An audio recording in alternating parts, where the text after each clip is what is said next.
dia, meninos. A gente vai agora revisar as aulas do primeiro, do segundo e do terceiro bimestre. E a primeira aula é sobre os conceitos demográficos, né? É a formação da população mundial e da população brasileira. Eu vou exibir o vídeo e vou explicando. Então, já somos 7 bilhões de habitantes. Como nos tornamos tão numerosos? Qual a quantidade de pessoas que a Terra pode sustentar? São perguntas que a gente costuma perguntar, né? Então, a gente vai trabalhar os conceitos, e esses conceitos a gente vai trabalhar população absoluta e população relativa. A população absoluta é o número total de habitantes de um país, de uma cidade, de um município. Quando a população é muito grande, a gente diz que o país é populoso, certo? Então, o número total de habitantes de um país, de uma cidade, de uma região, chama-se a população absoluta.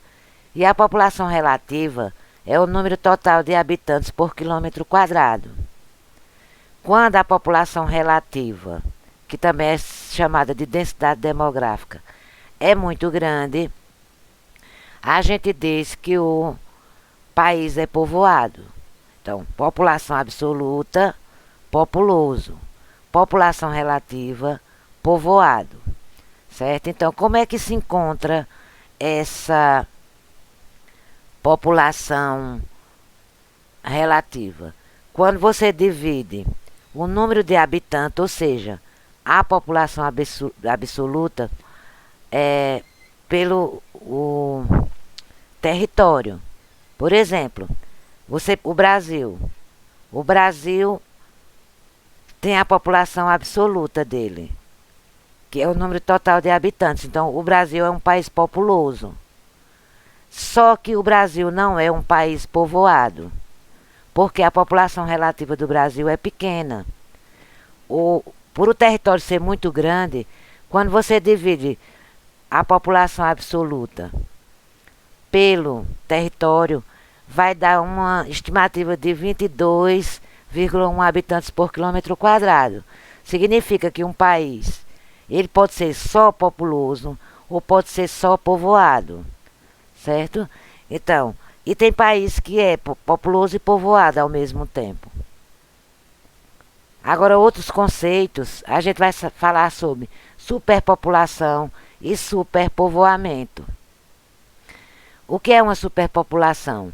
Quando o país não tem condições econômicas para garantir boas condições de vida para a sua população, certo? O país pobre, que não tem condições econômicas para dar saúde, educação, né? E garantir boas condições de vida. Então a gente diz que é uma superpopulação. E um superpovoamento é empregado a um país cujo território tem característica física que impede sua ocupação. Por exemplo, um país que tem um superpovoamento. Dando um exemplo, a gente vai falar aqui sobre o deserto, por exemplo. Onde tem aqueles grandes desertos, aquelas grandes geleiras. A população não vai morar naquela localidade, então ela vai se juntar em um local onde eles possam sobreviver, numa área onde tem condições físicas para se morar. Então, a população vai se juntar, formando assim um superpovoamento. Agora a gente vai falar um pouquinho sobre as teorias demográficas. O que são as teorias demográficas? São teorias que foram feitas há muito tempo por conta da altas taxas de natalidade. O que é altas taxas de natalidade? Natalidade é o número de crianças que nascem, né? E a taxa de mortalidade é o número de pessoas que morrem em um determinado período de tempo. Então, a primeira teoria é a teoria malthusiana, certo? teoria malthusiana, ela foi elaborada por Thomas Malthus, certo? E o que era que ela pregava? O que era que ela dizia? Que a população mundial iria crescer segundo uma progressão geométrica e que o meio de subsistências respeitaria a progressão aritmética, ou seja, ia chegar um momento que ia ter mais gente do que alimento. Isso era a teoria de Malthus, certo? Ele dizia que a população estava crescendo muito, enquanto os alimentos estavam crescendo, a subsistência, né? Estavam indo mais devagar. Ia chegar um tempo onde iria ter mais gente do que alimento. Só que essa teoria, ela não foi comprovada. Por que ela não foi comprovada? Porque eles não esperavam que começassem a existir as fábricas, né, as indústrias, que ia produzir em grande escala. Depois dessa teoria, vem a teoria neomalthusiana. E essa teoria neomalthusiana, ela dizia que a consequência da explosão demográfica, ou seja, a consequência da grande quantidade de habitantes, ocorria em função da súbita queda da mortalidade, que não fora acompanhada pela natalidade nos países do terceiro mundo. Então ele dizia o quê? Que ia ter muita gente, porque ia nascer mais do que morria. Nascia mais crianças do que morria gente. Então, com isso, a população aumentaria. Então, as causas da teoria neomalthusiana era a grande natalidade, e essa grande natalidade ia gerar o subdesenvolvimento, certo? Ou seja, um país com uma grande população jamais se tornaria, segundo ele, um país desenvolvido. Ia ser sempre um país subdesenvolvido. Depois vem a teoria reformista. E a teoria reformista, ela diz que o que gera a fome e a miséria em um país é a desigualdade e a distribuição de riqueza. Ou seja, alguns países têm muita riqueza, outros países não têm nada. Então, essa gera a fome e a miséria. Isso significa a desigualdade social. Aqui ele mostra um gráfico, né, com o aumento da população e a redução de alimentos. Então, o gráfico mostra, na linha verde, os alimentos. Na linha vermelha, o aumento da população. Então, vocês vejam como a população, segundo a teoria, né, estava subindo a população e o alimento continuava mais devagarinho. Crescimento vegetativo. O que é o crescimento vegetativo? A gente vai botar CV, né, a sigla. Então, o crescimento vegetativo é igual a taxa de natalidade menos a taxa de mortalidade. Ou seja, a taxa de natalidade, como eu já disse, são a quantidade de crianças que nascem. A taxa de mortalidade é a quantidade de pessoas que morrem. Eles fazem por período, né? Às vezes de 4 em 4 anos, eles fazem essa taxa, certo? De ano em ano. Então, vocês vejam bem. Para eles fazerem isso, quando ele diminui a taxa de natalidade, vamos dizer, nasceu 500 pessoas, morreram 400. Então, o crescimento foi de, vamos dizer, nasceu 400, morreu 300. Então, o crescimento da população foi de 100, né? Porque a taxa de natalidade menos a taxa de mortalidade, é um exemplo. Então, a gente vai falar um pouquinho aqui sobre o crescimento da população brasileira.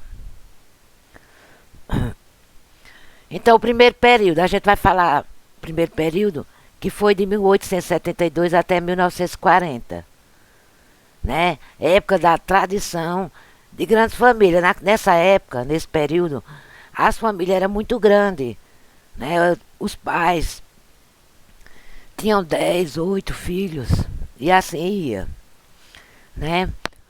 Agora, minha gente, tem um problema. O volume de doença que assolava a população era grande. A quantidade de doença que existia. Naquela época não existia o avanço da medicina. Então o que acontecia era o seguinte: tinha muita gente, as famílias eram muito grandes, a taxa de natalidade era grande, mas a taxa de mortalidade também era grande, certo? Morria muita gente, não tinha vacina, não tinha a medicina avançada. Então aqui o gráfico mostra, o crescimento vegetativo era baixo.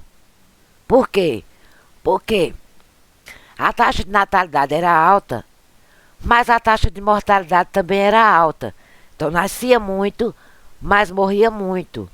E isso foi no primeiro período aqui no Brasil, que foi de 1872 a 1940. Então crescimento vegetativo baixo, taxa de natalidade alta, taxa de mortalidade alta. Então quando você diminuía o número do que nasceram menos a taxa de mortalidade, o crescimento ia ser pequeno. Aí vem o segundo período, que foi de 1941 a 1970. Nessa época, já avançava a medicina, né? A medicina preventiva, a medicina curativa, já tinha vacina. Então, o crescimento vegetativo era alto. Por que o crescimento vegetativo era alto? Porque a taxa de natalidade era alta e a taxa de mortalidade era baixa. Nascia muito e morria poucos, certo? E isso tudo por conta do avanço da medicina, né? As condições de um país com mentalidade rural persistem junto com este atraso, né? Uma imensa taxa de natalidade. Aí veio o terceiro período, certo? Aí nesse terceiro período, a gente pensa que o crescimento vegetativo vai ser grande, mas não vai. Por que não vai? Né? Que é de 1971 até os dias atuais. Porque as cidades se urbanizaram, tá? Houve a urbanização da cidade, junto ao aumento do processo industrial. A indústria gerou a urbanização. Então, os fatores de ordem econômica, como por exemplo, as dificuldades para se manter uma família em cidade, o desemprego, os avanços científicos, né, que passaram a facilitar o controle da natalidade, métodos conceptivos. Então, nessa época, com a indústria, as mulheres precisavam trabalhar. Então, ela não tinha com quem deixar os filhos. Então, ela não queria mais tanto filho. Né? Então, a tendência atual dessas taxas é uma redução do crescimento vegetativo.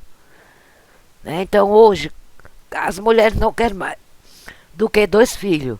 Então, o crescimento vegetativo é baixo, a taxa de natalidade baixa e a taxa de mortalidade baixa. A gente mostra um gráfico com a transição demográfica, ou seja, o envelhecimento da população. O que significa? Como a taxa de natalidade é baixa, a população está envelhecendo. Existe país onde a maioria da população é já idosa. Essa queda pode ser atribuída.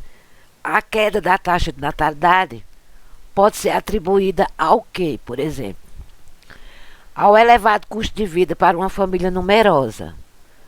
A redefinição do modo de vida, como casamento mais tardio. O crescimento da mulher no mercado de trabalho, a participação da mulher no mercado de trabalho. O desejo de lazer e de ascensão social.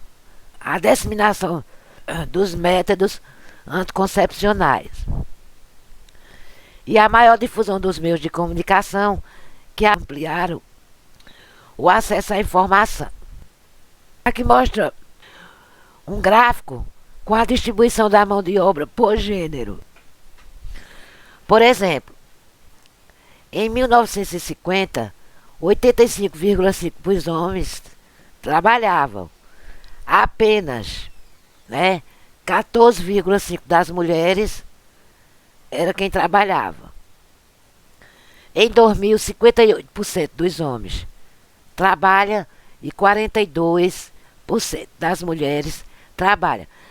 A taxa de homem trabalhando ainda é maior, mas bem menor do que em 1950. E o das mulheres aumentaram. Taxa de fecundidade. O que é a taxa de fecundidade? É uma estimativa do número médio de filhos que uma mulher teria até o fim de seu período reprodutivo, ou seja, dos 15 aos 45 anos. Então a gente vai olhar o gráfico, tá? E a gente vai ver. Em 1940, a taxa de fecundidade de filhos por mulheres era de 6,17. Em 2008, houve uma queda bem grande, 1,89, segundo o IBGE. Aí a gente mostra um dado da população brasileira. A taxa de natalidade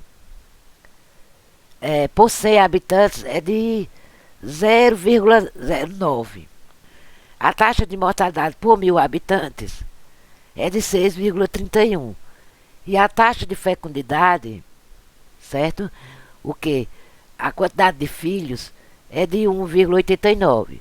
Qual é o estado mais populoso? Então, voltando ao início lá da aula, quando é que um país é populoso? Quando o número, a população relativa, a população absoluta é grande.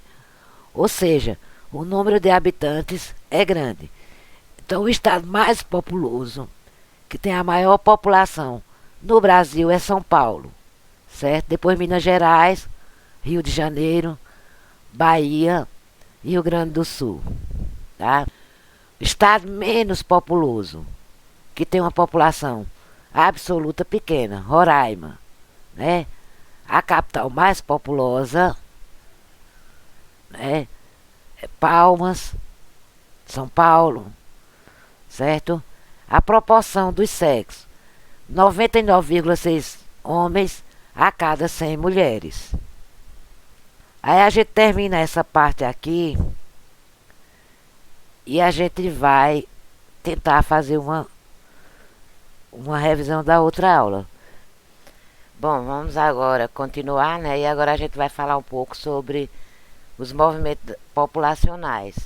Ou seja, os movimentos que a população faz dentro do território, de um mesmo território ou de um território para outro.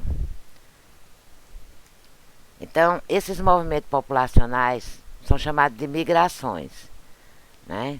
E eles vêm desde o tempo remoto, desde a antiguidade, quando o homem ainda vivia na pré-história. Então, eles viviam num determinado local, viviam da caça, da pesca, e quando os alimentos acabavam naquele local, eles migravam para outros locais. Quais são os fatores que contribuem para a migração? São fatores políticos, conflitos religiosos, conflitos étnicos, racionais, causas naturais e causas econômicas, sendo que as causas econômicas é o que mais faz com que as pessoas migrem. Por quê?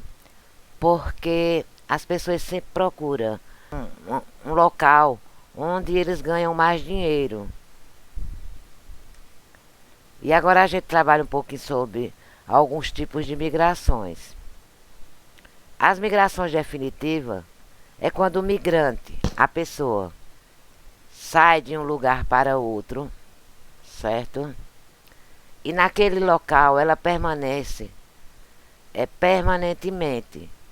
Por exemplo, quando na época do Brasil colônia, vieram aqui para o Brasil vários migrantes, italianos, japoneses, e esses migrantes eles se estabeleceram aqui no Brasil para trabalhar na lavoura do café. E aqueles permaneceram, quer dizer, eles vieram de forma definitiva. E tem as emigrações de nordestino, vários nordestinos que na época da industrialização saíram do Nordeste e foram trabalhar em São Paulo, no Rio, em Brasília, na construção de Brasília. Então eles foram definitivamente, eles foram para ficar. E as migrações temporárias? É quando o migrante, ele vai por um tempo determinado, ele vai com data para voltar, tá? Então muitos desses migrantes vão a trabalho, se deslocam para fazer algum trabalho em outro local, outra cidade. Eles vão para o lazer, turismo, né? Mas é temporária, vão, mas voltam. A diferença entre imigrante e emigrante. O imigrante é aquele que chega numa região. O emigrante é aquele que sai, né? Por exemplo, vamos dar só um exemplo aqui. Uma pessoa mora aqui em Cachoeirinha, certo? E ela vai embora daqui, morar em Caruaru, por exemplo.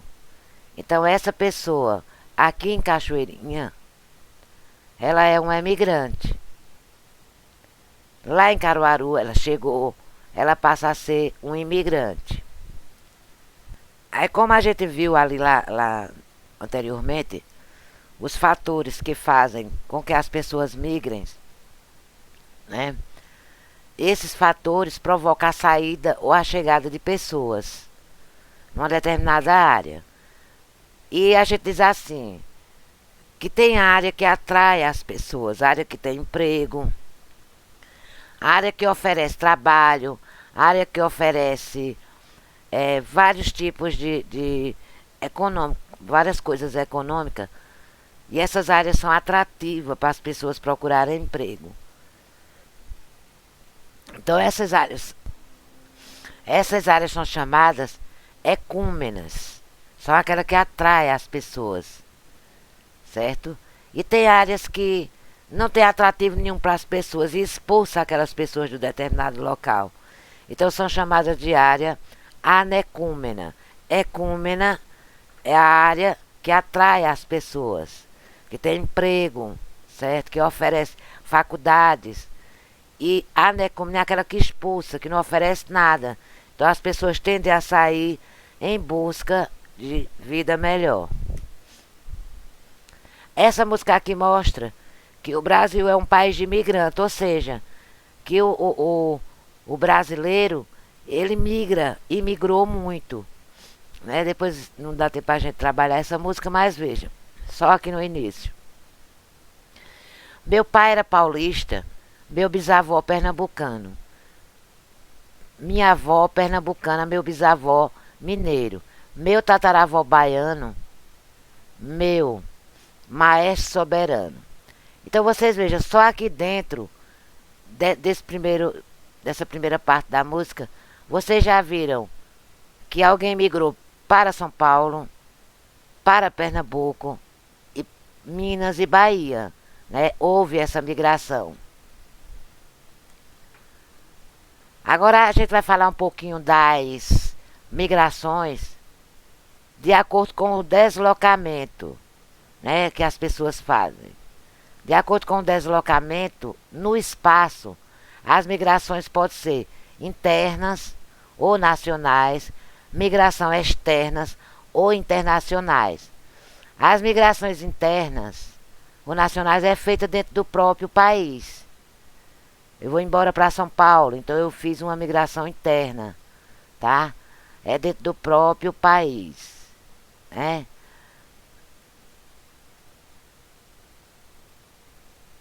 Aliás, a migração externa é feita de um país, quando se é realizada de um país para outro. Dentro de um próprio país, migrações internas, dentro do próprio país. Elas também são chamadas de migrações intrarregionais, ou seja, dentro do próprio país, de região para região, tá certo? De estado para estado. E as migrações externas é quando eu saio de um país e vou para outro. Externas, de um país para outro. Interna, dentro do mesmo país. Mais um tipo de imigração que é o êxodo rural. O que é o êxodo rural? O êxodo rural é a saída do homem do campo para a cidade. Então esse êxodo rural ele foi muito intenso com a primeira revolução industrial, né? Por quê? Porque, minha gente, na primeira revolução industrial o campo foi mecanizado, ou seja, chegou máquina para o campo, né? Para as fazendas. E aquela fazenda que tinha 40 funcionários, com a mecanização do campo, ela só precisou de 2. Então, essa pessoa teve que ir embora para a cidade trabalhar na indústria. Outro fator do êxodo rural é o desastre natural. Algumas regiões muito seca, alguma região muito gelada, onde há a geada, né? A baixa remuneração. O homem do campo ele ganhava muito pouco e ganha muito pouco com relação a quem trabalha em outros setores da economia.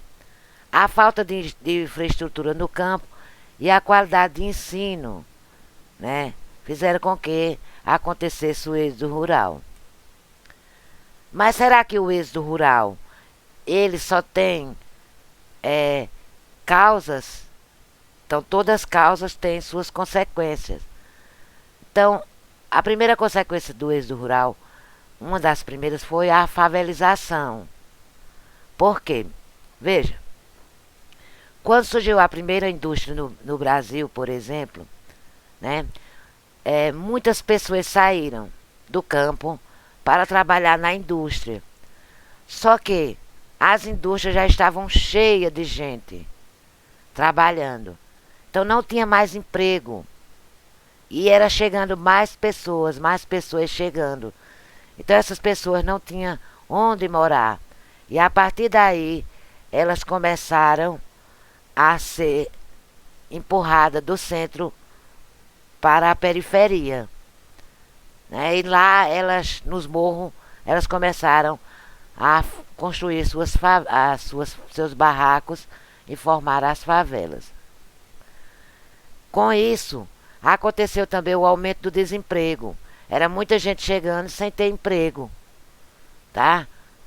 O aumento do subemprego, né? Essas pessoas que ainda tinham alguma coisa, elas iam para o subemprego.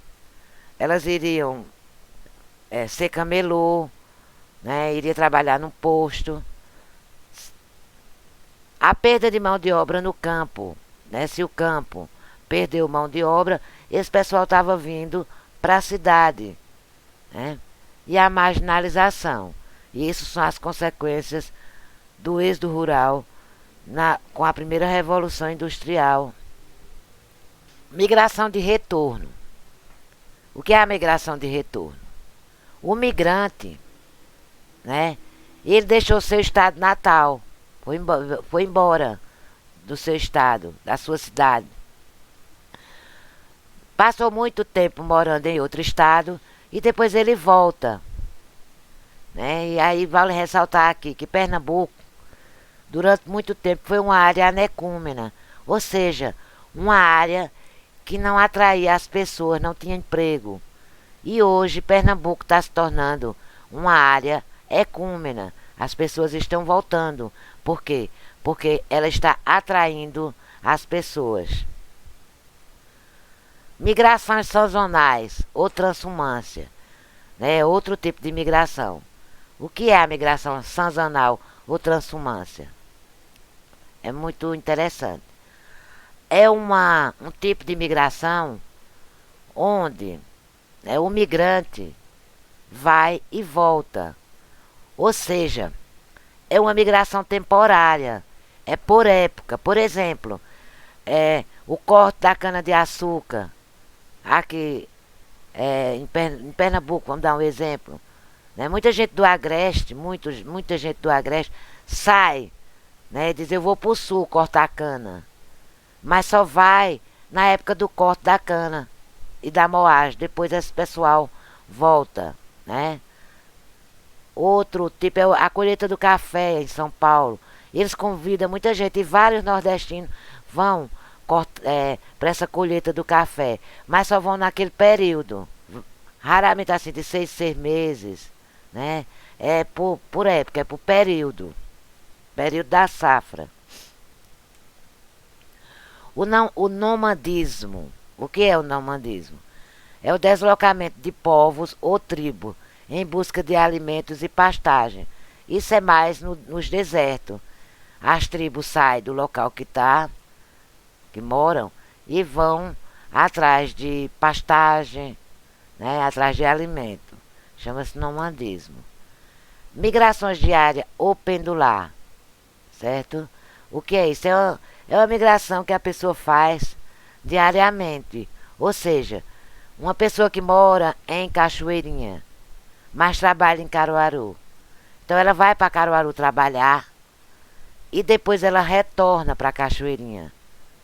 Então essa migração é a migração diária. Ela trabalha o dia e à noite ela volta. Os estudantes que vão estudar em Caruaru faz uma migração diária, vão e voltam. Migrações externas, né, que a gente já viu lá no início, que é a migração externa é quando uma pessoa sai de um país para outro país. Aí a gente vai dar uma ênfasinha aqui. Com a colonização no século 16 e 17, ocorreram migrações espontâneas de povoamento e migrações forçadas, como é o caso do comércio dos escravos africanos. Então vejam bem, quando começou a colonização aqui no Brasil, vieram vários migrantes, como a gente já viu ali, vários migrantes italianos, vários migrantes japoneses, vieram trabalhar na lavoura do café, certo? Eles vieram espontaneamente, só que também vieram escravos, e esses escravos vieram forçados. Então, eles não vieram espontaneamente, eles vieram forçados. Então, essas migrações externas, na época da colonização, poderia ser espontânea ou poderia ser, vamos dizer, forçadas. A partir do século XVIII, né, e durante o século XIX e metade do século XX, o mundo conheceu um movimento migratório de grandes proporções. Foi a época de maior migrações, de maior movimento populacional. Aqui a gente vê aqui que para você migrar hoje, existem vários fatores que você precisa saber, né? E diversos países, eles fecham suas fronteiras para imigrantes e refugiados. Então você não pode dizer, eu vou morar nos Estados Unidos e você simplesmente ir. Para isso você tem que ter, vamos dizer, um passaporte com um visto permanente, né? Um visto permanente.